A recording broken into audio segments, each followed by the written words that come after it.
கொளத்தூர்ல EVM மிஷின்கள்ல கண்டிப்பாக குளறுபடி நடந்திருக்குது. இதற்கு பின்னாக மிகப்பெரிய அரசியல் சதிவலை பின்னப்பட்டிருக்கு அப்படின்னு திமுக ஆணித்தரமாக குற்றம் சாட்டுறாங்க. ஏனோதான குற்றம் சாட்டுல 19 கேள்விகளோட நாங்க உச்சநீதிமன்றத்துக்கு போக போறோம் அப்படின்னு ஆணித்தரமாக விடாப்பிடியாக பிடிச்சிருக்காங்க. 30% இவிஎம் மிஷின் ஒர்க்கே பண்ணல, விவி பேட் ஒர்க் ஆக மாட்டேங்குது, டேக் எல்லாம் புதுசா போட்டிருக்கிறாங்க. இப்போதைக்கு தேவைக்காக டேக் புதுசா மாட்டப்பட்டிருக்குது, சீல் வைக்கப்படாமலேயே இருக்குது, தேர்தல் ஆணையர்கள் அலுவலர்களுடைய கையெழுத்து இல்லாமலேயே இருக்குது. இப்போ நிறைய குளறுபடிகளை அடுக்கிட்டே போகிறாங்க. ஸோ இது வரைக்கும் நிறைய வழக்குகள் உச்சநீதிமன்றத்தில் இவிஎம் மிஷனுக்கு எதிராக தொடுக்கப்பட்டிருந்தாலும் கூட முதல் முறையாக திமுக இவிஎம் மிஷனுக்கு எதிராக உச்சநீதிமன்றத்தில் களமாட போகிறாங்க. அப்படிங்கும்போது இது ரொம்ப இன்ட்ரெஸ்டிங்கான ஒரு விஷயமாக மாறி இருக்குது. இது எப்படி போய் முடிய போகுது, என்ன குற்றச்சாட்டை திமுக முன்வைக்க போகிறாங்க, உச்சநீதிமன்றத்தில் இது எப்படியான வார்த்தை வைக்க போகுது, இதுவரைக்கும் உச்சநீதிமன்றம் இவிஎம் மிஷன்கள்னால எந்த பிரச்சனையும் இல்லை அப்படிங்கிறது தான் பல்வேறு வழக்கில் சொன்ன தீர்ப்பாக இருக்குது. ஆனால் இப்போ திமுக வைக்கக்கூடிய குற்றச்சாட்டு பல்வேறு தரப்புகள் ஆமாங்க இது நடந்திருக்கிறதுக்கான வாய்ப்பு இருக்குது அப்படின்னு சொல்கிறாங்களே, இதை உச்சநீதிமன்றம் எப்படி பார்க்க போகிறாங்க, இது தொடர்பாக தான் இந்த வீடியோ முழுது பேச போகிறோம். வாங்க பார்க்கலாம். வணக்கம் மக்களே, நான் உங்கள் மது கோப்பாசையிலிருந்து. மே 4ஆம் தேதி ரிசல்ட் வந்துச்சு. திமுக தோத்துட்டாங்க அப்படிங்கிறத தாண்டி ஸ்டாலின் அவர்கள் குளத்தூர்ல தோத்து போயிட்டாரு அப்படிங்கிறதா பல்வேறு தரப்பிற்கு, ஏன் எதிர்த்தரப்பில் இருக்கவங்களுக்கு, அதாவது திமுகவுக்கு எதிராக இருப்பவர்களுக்கு கூட ஒரு ஷாக் கொடுத்துச்சு அப்படின்னு சொல்லலாம். உடனடியாக திமுக தரப்புல இருந்து, திமுக வேட்பாளராக ஸ்டாலின் அவர்கள் தரப்பிலிருந்து என்ன பண்ணாங்க அப்படின்னா, ஈவிங் மிஷனை வந்து ஆய்வு பண்ணணும், எங்களுக்கு சந்தேகம் இருக்கு அப்படிங்கிற ஒரு ப்ரொபோசல் கொடுக்குறாங்க. அதாவது உச்சநீதிமன்றத்தினுடைய வழிகாட்டுதலின்படி எலெக்ஷன் ரிசல்ட் வந்து 7 நாட்களுக்குள்ள ஒரு குறிப்பிட்ட வேட்பாளர் வந்து எங்களுக்கு ஈவிங் மிஷன் மேல டவுட் இருக்கு அப்படின்னு சொன்னாரு அப்படின்னா அதற்கு வந்து ஆய்வு செஞ்சு அதை உறுதிப்படுத்த வேண்டிய பொறுப்பு தேர்தல் ஆணையத்திலுள்ளது அப்படிங்கிறதா விதி சொல்லக்கூடிய செய்தியாக இருக்குது. அந்த வகையில் ஒரு இவிஎம் மிஷனுக்கு 47,500 ரூபாய் செலவாகும். அந்த செலவை வந்து யார் அப்பீல் போறாங்களோ, யார் இது வந்து சந்தேகம் எழுப்புறாங்களோ அந்த நபர் தான் ஏற்றுக்கணும். அந்த வகையில் இந்த 14 மிஷின்களுக்கான செலவை வந்து யார் ஏற்றுக்கணும் அப்படின்னா முக ஸ்டாலின் அவர்கள் தான் ஏற்றுக்கணும். இது வந்து ஜூலை மாதம் 29ஆம் தேதி தொடங்குது. பல்வேறு கட்ட சோதனைகள் அப்படிங்கிறது நடக்குது. இப்போ என்ன நடக்குது அப்படின்னா 30ஆம் தேதி 31ஆம் தேதி இந்த 2 நாட்கள் நடந்த சோதனை தான் மிகப்பெரிய ஒரு சந்தேகத்தை ஏற்படுத்திருக்குது, மிகப்பெரிய குளறுபடிகள் நடந்திருக்குது அப்படின்னு திமுகவை சேர்ந்த வழக்கறிஞர் பிரிவை சேர்ந்த இளங்கோவன் அவர்கள் குற்றச்சாட்டார். முதலாவதாக என்ன குற்றச்சாட்டு வைக்கிறாங்க அப்படின்னா, ஒரு நாளைக்கு 2 இவிஎம் மிஷின்ஸை வந்து சர்ச் பண்ணி பார்க்குறாங்க. அதில் 8 மிஷின்கள் மொத்தம் பண்ணி முடிச்சிருக்கிறாங்க. அதில் 3 மிஷின்கள் வந்து என்ன பண்ணியிருக்கு அப்படின்னா செயல்படவே இல்லை, அது ரொம்ப வந்து செயல்படாத நிலையில் இருக்குது. அப்படி பார்த்தீங்கன்னா 8ல் 3 அப்படிங்கிறது 30% மிஷின்கள் அப்படிங்கிறது அவங்களோட கணக்காக இருக்குது. ஸோ 100 மிஷின்களில் 30 மிஷின்கள் செயல்படாத நிலை அப்படிங்கிறது தான் இப்போ இருக்கக்கூடிய தரவுகளின் அடிப்படையில் வச்சு பார்க்கும் பொழுது. ஸோ இதற்கு யார் பதில் சொல்றது? சரி, இப்போ செயல்படாமல் இருந்துச்சு, சரி தேர்தல் அப்போ செயல்படாமல் இருந்துச்சு அப்படின்னா அவங்க போடப்பட்ட வாக்குகள் அப்படிங்கிறது யாருக்கு போச்சு, என்ன போச்சு, நாங்கள் ஒரு சின்னத்துக்கு போட்டு அந்த சின்னத்துக்கு தான் வாக்குகள் விழுந்துச்சா அப்படிங்கிறத நாங்கள் எப்படி தெரிஞ்சுக்கிறது அப்படின்னு முக்கியமான கேள்வி கேட்குறாங்க.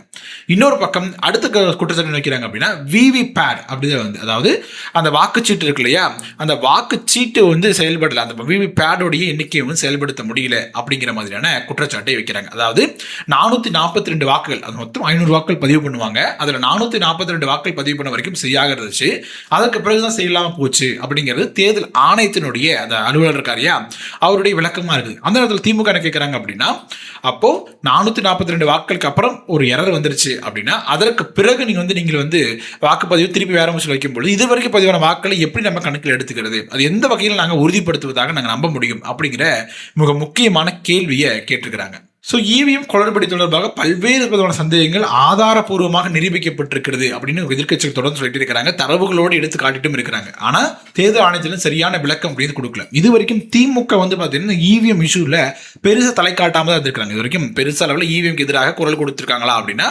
திமுக தரப்புலேருந்து பெருசாக வந்ததில்லை. அந்த குரல் இப்போ தான் வர தொடங்கியிருக்கு அப்படின்னு சொல்லலாம். சரி, 2 குற்றச்சாட்டுகளை பார்த்துட்டோம். 3வது குற்றச்சாட்டு என்ன சொல்கிறாங்க அப்படின்னா, அதாவது 157வது அந்த பூத்தில் வைக்கக்கூடிய அந்த பூத், அந்த சீல் வைப்பாங்க இல்லையா, அதாவது ஒரு இவிஎம் மிஷினை பூட்டி என்ன பண்ணுவாங்க அப்படின்னா ஒரு சீல் வைப்பாங்க அப்படின்னு சொல்றாங்க. அப்படி சீல் வைக்கும்போது அந்த சீல் வைக்கப்படாமல் இருக்குது, ஒரு டேக் வைப்பாங்க. அந்த டேக்ல வந்து தொகுதியோட எண் என்ன, பூத் நம்பர் என்ன அப்படிங்கிற விவரங்கள்லாம் அதில் இருக்கும் அப்படின்னு சொல்றாங்க. சரி, அந்த டேக் எதுவுமே இல்லை, தேர்தல் முடிஞ்சு இவ்வளோ நாட்கள் ஆச்சு, அந்த டேக் எல்லாம் என்ன இருக்கிற புதிதாக இருக்குது அப்படின்னு சொல்றாங்க. டேகை வச்சு எழுதிட்டு அதுக்கு பின்பாக ஒரு அரக்கு சீல் வைப்பாங்க அப்படின்னும், ஒருவேளை யாராவது ஒருத்தங்க வந்து டேக் உடைச்சிட்டாங்க அப்படின்னா அந்த அரக்கு சீல் உடஞ்சு போயிடும், அதை வச்சு நம்ம இது வந்து உடைக்கப்பட்டிருக்குது அப்படின்னு தெரிஞ்சுக்கலாம் அப்படிங்கிறத அவங்களுடைய விதியாக இருக்குது. அப்படி இருக்கும் பொழுது இந்த டேகே புதுசாக இருக்குது, அதில் எந்த ஒரு இன்ஃபர்மேஷனும் இல்லாமல் இருக்குது. அரக்கு சீல் வந்து பார்த்தீங்கன்னா முன்பக்கம் இருக்குது, அட்ரஸ் எழுதி அந்த பின்பக்கம் தான் டேக் சீல் இருக்கும், ஆனால் முன்பக்கம் இருக்குது. அப்படி இருக்கும்போது புதுசாக இருக்குது, அதாவது இப்போ தான் செஞ்சு இந்த ஒரு இப்போ நான் இன்வெஸ்டிகேஷன் நடக்குது இல்லையா, இதுக்காகவே செஞ்சு எடுத்துகிட்டு வந்த மாதிரி இருக்குது அப்படின்னு. அதுலேயும் குறிப்பாக எந்த ஒரு டீட்டெயில்ஸும் நிரப்பப்படாமல் இருக்குது அப்படிங்கிறது தான் ரொம்ப மிகப்பெரிய சந்தேகத்தை எங்களுக்கு வருது அப்படிங்கிற மாதிரி திமுக தரப்பு தன்னுடைய கேள்விகள் எழுப்புறாங்க. உடனடியாக என்ன பண்ணுறாங்க அப்படின்னா, நாங்கள் வந்து இதை புறக்கணிக்க போகிறோம். அதாவது எல்லா முகவர்களுமே அந்த போட்டி போட்ட வேட்பாளர்கள் 36 வேட்பாளர்கள் வந்து போட்டி போட்டதாக சொல்லப்படுது.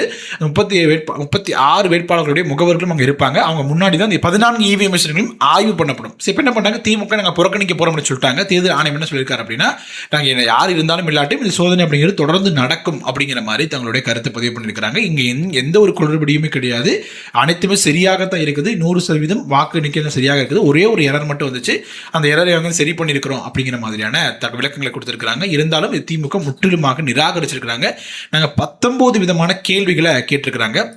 என்ன மாதிரியான கேள்விகளை கேட்டிருக்காங்க அப்படின்னா, முதல்ல பார்க்கும் பொழுது அந்த தொழில்நுட்ப கோளாறு வந்துச்சுன்னு சொல்கிறாங்களே இந்த விவிபேட் மிஷினில், அது போன்ற கேஸ்ல ஒரு 7 கேள்விகள் வரைக்கும் கேட்டிருக்காங்க அப்படின்னும், அதுக்கப்புறம் அட்ரஸ் டேக் பேசணும் இல்லையா, அது தொடர்பான கேள்விகளாக ஒரு 8 முதல் 13வது கேள்விகள் வரைக்கும் அது தொடர்பான கேள்விகளாக கேட்கப்பட்டிருக்கிறது அப்படின்னு சொல்கிறாங்க. அட்ரஸ் டேக்ல இதெல்லாம் இருக்குது, சீலியம் முறைகேடாக வச்சிருக்காங்க, அது மாதிரி டவுட்ல அதுக்கு கேட்டிருக்காங்க. அடுத்தும் அதுக்கு மிச்சிருக்கு தரவு பாதுகாப்பு. இப்போ அவங்க தேர்தல் ஆணையம் என்ன சொல்லியிருக்காங்க அப்படின்னா, இப்போ நடக்கக்கூடிய விஷயங்கள் எல்லாமே என்ன பண்ணும், வீடியோவாக பதிவு செய்யப்படும் அப்படிங்கிறாங்க. அந்த வீடியோ பதிவை வந்து பத்திரமாக வச்சுக்கணும், நாங்கள் வழக்கத்தில் வர போகிறோம் அப்படிங்கிற ஒரு இன்டிமேஷனை வந்து திமுக கொடுத்துருக்காங்க அப்படின்னு சொல்கிறாங்க. அடுத்து முக்கியமான கேள்வி என்ன பண்ணுறாங்க அப்படின்னா, 30% வந்து இந்த இவி மிஷின்ஸ் வந்து செயல்படலை, அதாவது 8ல் 3 செயல்படலை அப்படிங்கும்போது அதனுடைய மெமரிகள் எப்படி சேவ் பண்ணப்படுகிறது. அதாவது நீங்கள் 442 வாக்கில் போட்டதுக்கப்புறம் எரர் ஆயிருச்சு, அதனால் புது மிஷினை வச்சு நாங்கள் வந்து செஞ்சு காட்டுறோம் அப்படிங்கிறது தேர்தல் ஆணையத்தினுடைய விளக்கமாக இருக்குது. ஆனால் அந்த 442 பேரும் யாருக்கு வாக்களிச்சாங்க, எந்த சின்னத்துக்கு அதிக வாக்கள் இருக்குது, எந்த சின்னத்துக்கு குறைவான வாக்கள் இருக்குது அப்படிங்கிற மெமரி எப்படி எந்த இடத்துல சேமிச்சு வச்சிருக்கீங்க, அதுக்கு என்ன ஆதாரம் இருக்குது, அது எப்படி நாங்கள் நம்புறது அப்படிங்கிற ஒரு கேள்வி, முக்கியமான கேள்வி வந்து திமுக வந்து எழுப்புறாங்க. இன்னொன்று என்ன சொல்கிறாங்க அப்படின்னா, அந்த விவி பேடையும் அந்த கண்ட்ரோல் யூனிட் இருக்கு இல்லையா, ரெண்டையும் ஒப்பிட்டு பார்க்கும்போது, அதாவது பட்டனை அமுக்கிறதும் அங்கே ஒரு தாழ்வு உழவுலையும் உள்ள அந்த 2 நம்பரும் சரியான வகையில் இருக்குதா அப்படின்னு சர்ச் பண்ணி பார்க்கறதுக்கு தேர்தல் ஆணையம் வந்து பார்த்தீங்கன்னா ஒரு வழிமுறைகள் கொடுத்துருக்குறாங்க. அந்த வழிமுறையை இந்த குளத்தூரில் வந்து இந்த ஆய்வு செய்யும்போது சரியாக பின்பற்றப்படலை அப்படிங்கிறது திமுகவுடைய குற்றச்சாட்டாக இருக்குது. இது போன்ற ஒரு 19 கேள்விகளை முன் வச்சு உயர்நீதிமன்றத்திலோ அல்லது உச்சநீதிமன்றத்திலோ திமுக வந்து வழக்கு தொடர போகிறாங்க அப்படின்னு. இந்த ஆகஸ்ட் 7 வரைக்கும் இந்த ஆய்வு அப்படின்னு தொடரப்போகுது. அதற்கு பிறகாக தான் இந்த போன்ற நடைமுறைகளை திமுக கையில் எடுக்க போறாங்க. ஏன்னா இப்போ தேர்தல் ஆணையர்கிட்ட, அதாவது அங்க இருக்கக்கூடிய அலுவலர்கிட்ட வந்து என்ன பண்ணிருக்காங்க அப்படின்னா கம்ப்ளைண்ட் கொடுத்துருக்காங்க. அதுக்கு நடவடிக்கைகள் எடுக்கப்படுமா எடுக்கப்படாதா அப்படிங்கிறத தொடர்ந்து கம்ப்ளைண்ட் கொடுத்தோம், ஆனால் நடவடிக்கை எடுக்கப்படலை, இதனால கோர்ட்டு வந்திருக்கிறோம் அப்படிங்கிற வழியில் திமுக பயணிக்க விரும்புறாங்க அப்படிங்கிற மாதிரி தான் தெரியுது. ஸோ இப்போ நம்ம கவனிக்க வேண்டிய ரொம்ப இன்ட்ரெஸ்டிங்கான விஷயம் என்ன அப்படின்னா, பல்வேறு தரப்புகளில் இருந்து இவிஎம்க்கு எதிராக உச்சநீதிமன்றத்திலும் சரி பல்வேறு மாநிலங்களுடைய உயர்நீதிமன்றத்திலும் வழக்குகள் தொடரப்பட்டிருக்குது. ஆனால் திமுக நேரடியாக இப்போதான் இவிஎம்க்கு எதிராக வழக்கு தொடர்றாங்க.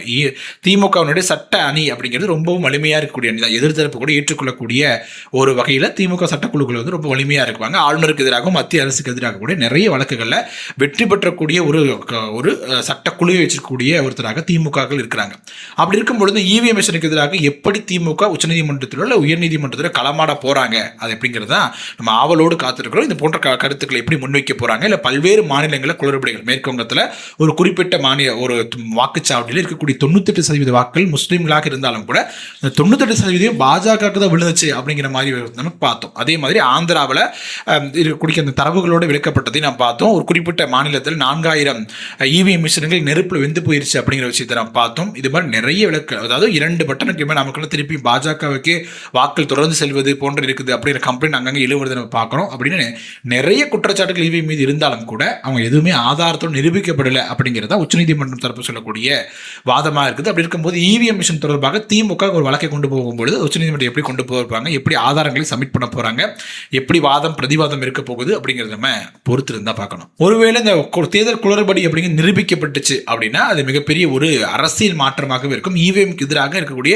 குரல்கள் இன்னும் வலுவாக ரொம்ப வலுவாக கேட்க தொடங்கிடும். அதற்கு பிறகு குளத்தூர் தொகுதியில் ஸ்டாலின் அவர்கள் மீண்டும் போட்டி போடுவாரா, மறுதேர்தல் நடக்குமா அப்படிங்கிறத தாண்டி ஸ்டாலின் அவர்களுடைய தோல்வி அப்படிங்கிறது இந்திய அரசியலில் இவிஎம் மிஷனுக்கு எதிராக வைக்கப்பட்ட முக்கியமான குற்றச்சாட்டுக்கு விடை தேடும் ஒரு மிகப்பெரிய ஒரு சம்பவமாக அமையும் அப்படிங்கிறதுல மாற்று கருத்து இருக்கவே முடியாது அப்படிங்கிறது தான் நிதர்சனமான உண்மை. ஓகே மக்களே, நான் வீடியோவோட இறுதி பகுதிக்கு வந்துட்டோம்.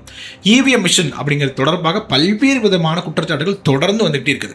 நீங்கள் என்ன நினைக்கிறீங்க? இவிஎம் மிஷின் அப்படிங்கிறது பாதுகாப்பானது தான் அப்படின்னு நினைக்கிறீங்களா? ஏன்னா உச்சநீதிமன்றத்தில் பல்வேறு வழக்குகளில் நேரடியாக பாதுகாப்பானது அப்படின்னு உச்சநீதிமன்றமே சொல்லியிருக்கிறாங்க. அப்படி இருந்தும் கூட சந்தேகங்கள் தொடர்ந்து வைக்கப்பட்டுகிட்டே இருக்குது. அப்படி இதையும் தாண்டி இவிஎம் மீது சந்தேகம் எழுப்ப வேண்டிய தேவை அப்படிங்கிறது இருக்குதா? இல்லை மீண்டும் இந்த வாக்குச்சீட்டு முறைக்கு செல்வது அப்படிங்கிறத சரியாக இருக்கும் அப்படின்னு நினைக்கிறீங்களா? உங்களோட கருத்துக்கள் என்ன அப்படிங்கிறத கமெண்ட் செக்ஷன் சொல்லுங்கள். குறிப்பாக கொளத்தூர் தொகுதியில் ஸ்டாலின் அவர்களுடைய தோல்வி இதற்கு அதாவது இவிஎம் மிஷனுக்கு எதிரான சந்தேகத்திற்கு விடை கொடுப்பதாக அமையும் அப்படின்னு நினைக்கிறீங்களா? உங்களோட கருத்துக்களை கமெண்ட் செக்ஷன் சொல்லுங்கள். வீடியோ பிடிச்சி அப்படின்னா லைக் பண்ணுங்கள், ஷேர் பண்ணுங்கள், கோபாஸ் யூடியூப் சேனல் சப்ஸ்கிரைப் பண்ணிக்கோங்க. தொடர்ந்து பேசுவோம். நன்றி.